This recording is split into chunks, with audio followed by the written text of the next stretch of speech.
Hi, hello and welcome back to F1 Challenge VB. My name is Mephisto and our journey through the history of Formula 1 continues today with the 5th round of the 1961 season, the British Grand Prix. It was held on the 15th of July, it had 31 entries, 30 of them took part in the race, with 13 of them retiring. The race consisted of 75 laps completed in 2 hours, 40 minutes and 53 seconds. Phil Hill started from pole with Ginther in 2nd, Bonnier 3rd, Von Trips 4th, Moss 5th and Tony Brooks started from 6th. After a fantastic drive, Von Trips won the British Grand Prix from Phil Hill, who finished 2nd, 46 seconds behind the Swede. Ginther crossed the line in 3rd, 46.8 seconds later. Brabham finished in 4th, he was 1 minute 8.6 seconds behind. Bonnier finished 5th, he was 1 minute 16.2 seconds down. And Salvadori rounded up the top 6, he was 1 minute 26.2 seconds behind. Tony Brooks was the fastest man of the race with a lap time of 1 minute 57.8 seconds. Here we are once again in Aintree for the British Grand Prix, where a lap starts off with a short run down into turn 1, waterway corner, a long medium speed right-hander. Be careful on the exit though, as it is very easy to drive into the wall. Next we come into Anchor Crossing. Turn 2, a tight 90-degree right-hander. Take your time through here and don't use too much power on the exit.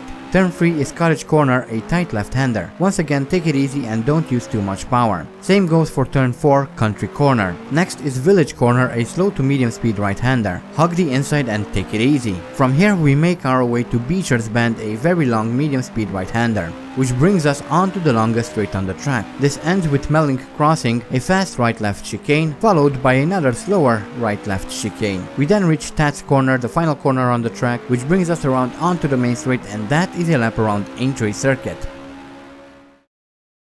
And here we are in qualifying for the British Grand Prix, coming around to set our first lap. We saw Gregory's Camaradi in the middle of the track there, and we set a 151.531. Hopefully we can improve a little bit on this. I would really like to do it.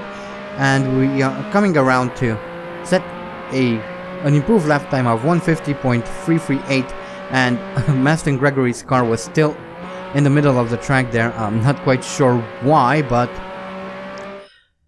hey, and that was pretty much it for qualifying. And here are the previous British Grand Prix winners. Last time we won here was in 1959. It was actually here in Aintree, which is quite nice. Hopefully we can do well today and, well, win once again. Anyway, we have Dan Gurney sitting on pole with Jim Clark in 2nd, Phil Hill 3rd, 4th is Richie Ginther, Sterling Moss 5th, Bruce McLaren 6th, Andy Higgs starting from 7th, not too bad I would say. Giancarlo Baghetti is 8th, 9th is Trentina, John Surtees is 10th, Graham Hill 11th, followed by Jack Brabham in 12th, 13th is Roy Salvadori, Lorenzo Bandini is in 14th, Tony Brooks 15th, Joe Bonnier 16th, 17th is Ines Ireland, followed by De Beaufort in 18th, and bringing up the rear we have Jackie Lewis in 19th and Maston Gregory in 20th. So that is the grid lineup for the 1961 British Grand Prix here and in Aintree, and this is going to be Andy Higgs's 100th Grand Prix, so this is a big day for Andy. His first race was his first ever Grand Prix race was at the British Grand Prix, and his 100th is also at the British Grand Prix, so this means a lot to him. So hopefully he can do well as we're coming through turn 1 here. We lost a few positions, unfortunately. We are now down in 10th, but hopefully we'll be able to catch back up as we try to have a look at Jack Brabham, but things don't really work out, and Maurice Tintignant cuts the track there and moves up into 10th, so we've lost another position there. And here's another replay of the start. A bit slow, but I'm starting to get the hang of the clutch work, although I'm not quite sure why this car works slightly differently to any of the other cars I've driven. But oh well, hey, what can you do, right?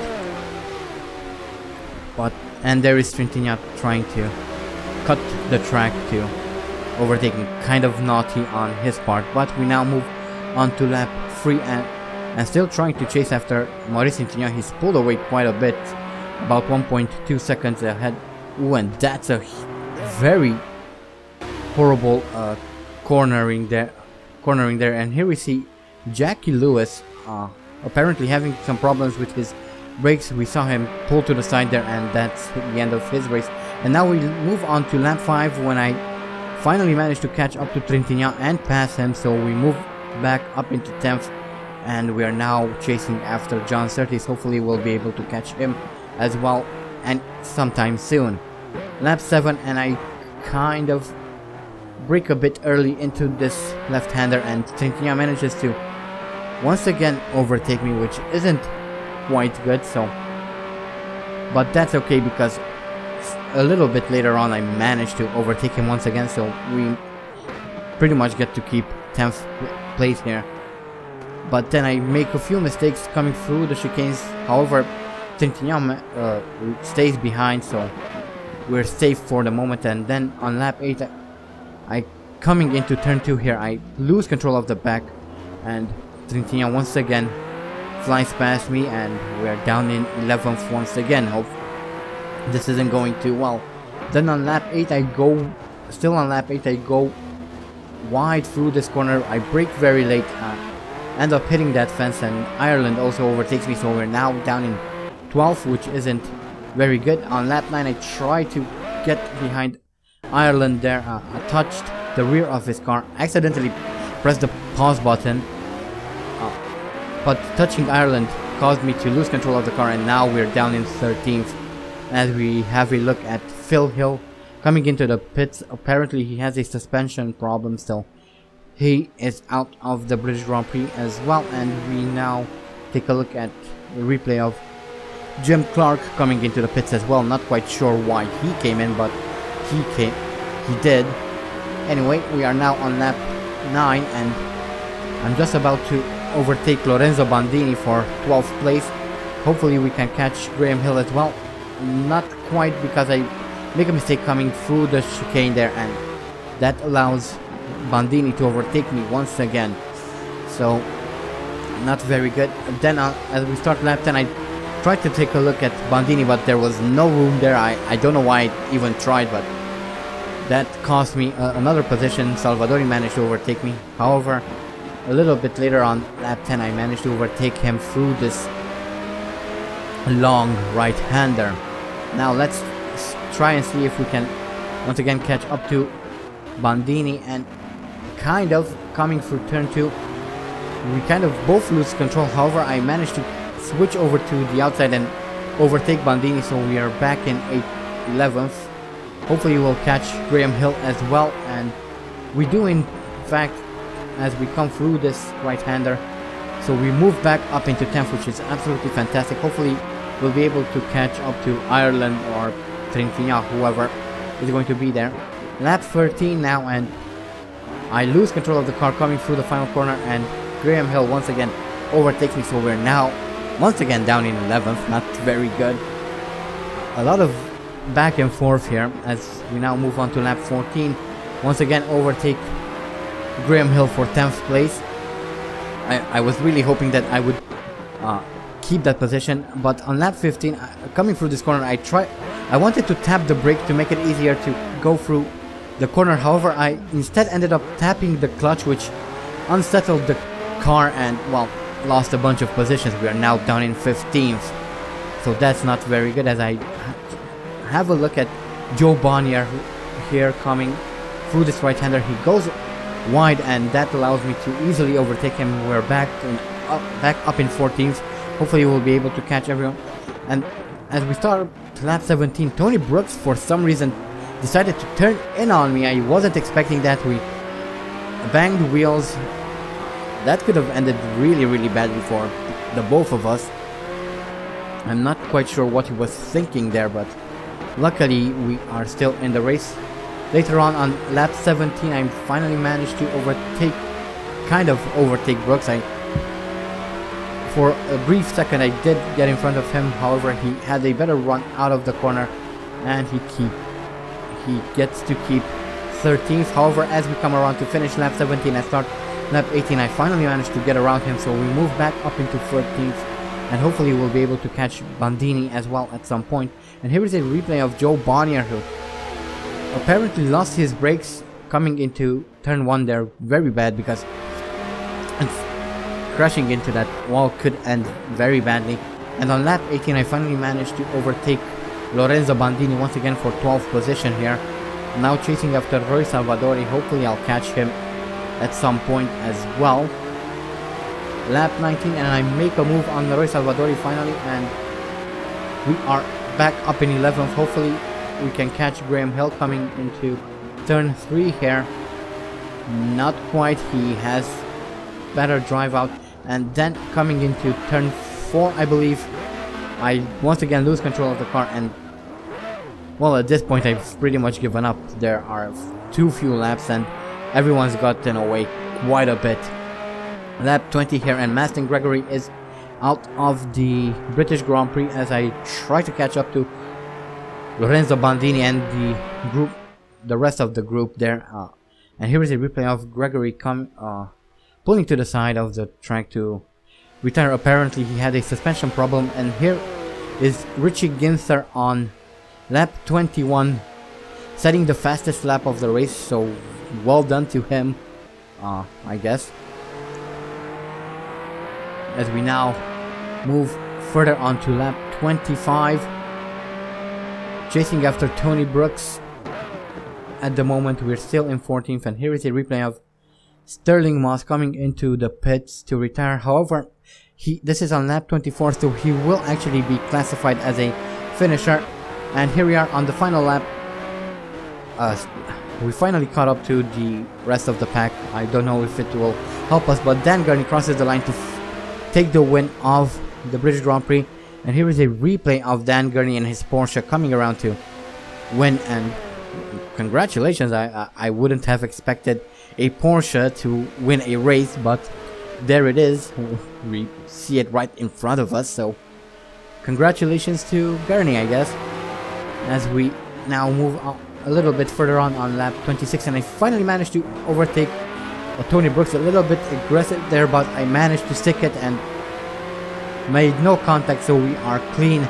I'm not sure if we can catch Graham Hill. Hopefully I will, as we are coming out of turn 1 now. The final corner, sorry. We are just about to overtake Graham Hill. Can we make it to the... No! That was so close. We were so close, but alas, 12th will have to do. And here are the race results. Dan Gurney wins from Richie Ginther, Baghetti 3rd, Bruce McLaren 4th, Brabham 5th, and John Surtees finishes in 6th. Ginther posted the fastest lap, 1:48.7. And here are the retirements. Among them, well, kind of, the Buffon too. Just couldn't manage to classify. He was 3 laps behind. He was close to finishing, but not quite. So that was the British Grand Prix. Kind of disappointing result overall, but there was a lot of battling throughout the course of the race, so I would say that was quite enjoyable. At least I had fun, and I would say that would translate into a pretty exciting video, so that's that, I guess. But anyway, here are the career statistics, and this was Andy's 100th Grand Prix. His best start is from first, has 6 pole positions, has posted 15 fastest laps, his best finishes in first, has completed 71 races, 56 of them in the points, has won 34 Grand Prix, 4 at the Indianapolis 500, 6 in Monaco, has 7 championships under his belt, has scored a total of 379 points, has retired 29 times, has experienced 2,280 out of 2,746 laps, has 6 bronze trophies, 9 silver trophies, 34 gold trophies, and as an exception, 34 podiums. And here is a quick look at the championship standings. Ginther takes the lead of the championship with Gurney in 2nd, Phil Hill 3rd, Ireland, Moss and Baghetti fighting for 4th. Higgs is fighting for 7th with Graham Hill. The last person to score points is Jack Brabham down in 15th, and Joe Bonnier is at the bottom of the championship and has yet to even finish a race. So those are the standings for the drivers. Let's see what's happening in the constructor standings. And here we have Ferrari extending their lead in the championship with Owen Racing Organization and Porsche fighting for 2nd. Team Lotus are 4th, Rob Walker Racing Team and Scuderia Sant'Andrea's fighting for 5th, and Ecurie Marsbergen, H&L Motors, Yeoman Credit Racing and Cooper Car Company are fighting for 7th, all on 3 points. So those are the standings for the constructors, and once again quite an interesting British Grand Prix, quite a fun and exciting British Grand Prix. There was a lot of overtaking, a lot of battles. Unfortunately, most of them were for very low positions, but hey, although I would have liked to see Andy do a little bit better for his 100th Grand Prix. But I guess it was, again, as I said at the beginning, it's quite interesting and coincidental that his 100th Grand Prix was the British Grand Prix, considering that that was his first Grand Prix as well. But anyway, our next race is the German Grand Prix, returning after a pretty lengthy hiatus, so looking forward to that. It's going to be quite exciting returning to the Nürburgring after such a long pause, but hopefully things will go well. But anyway, that is the end of this video. Once again, very exciting race, and this was again Andy's 100th Grand Prix.